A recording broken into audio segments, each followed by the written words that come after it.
மொத்தமாக கொண்டாந்து பணம் கொடுத்தாரு, உட்காந்துருக்காரு பாருங்க அமைதியா.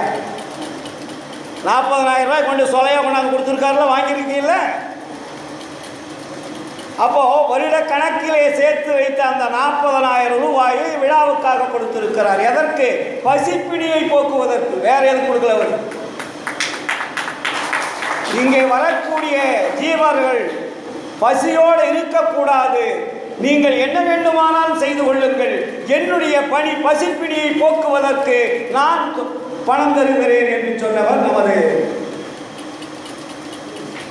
பன்னீர் ஐயா. இங்கே பாரு, அமைதியாக உட்கார்ந்திருக்கார்.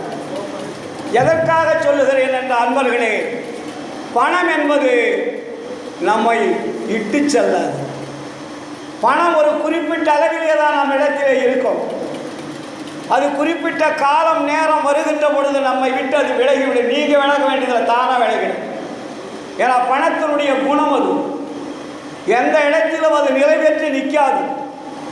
இதுவரையில் ஏதாவது அந்த பணத்தை நான் நிலையாக ஒரு 5000 வருஷம் வச்சிருக்குன்னு சொல்லுங்க. அது பணம் என்பது நிலை பெற்று நிற்காத.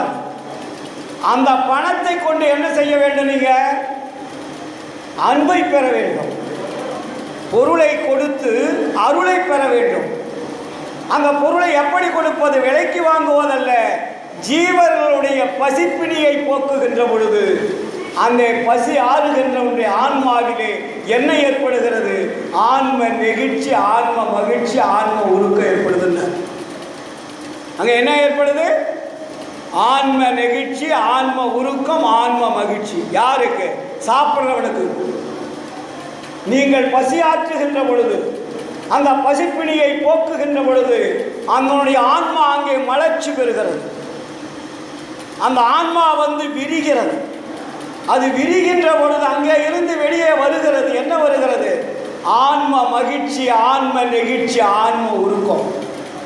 இது எங்கே போய் சேருகிறது? சிவஞானத்துக்கு போயிடுமா? இல்லை மற்ற அன்பர்களுக்கு போயிடுமா? யார் அந்த உதவி செய்தார்களோ அவருடைய ஆன்மாவிற்கு போய் அது சேரும்.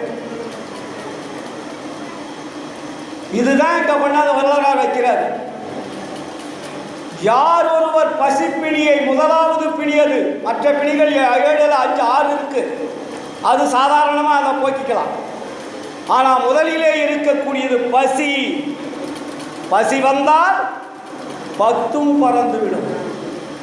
நம் உடம்பிலே 10 கலைகள் இருக்கிறது, முக்கியமான கலைகள் அது.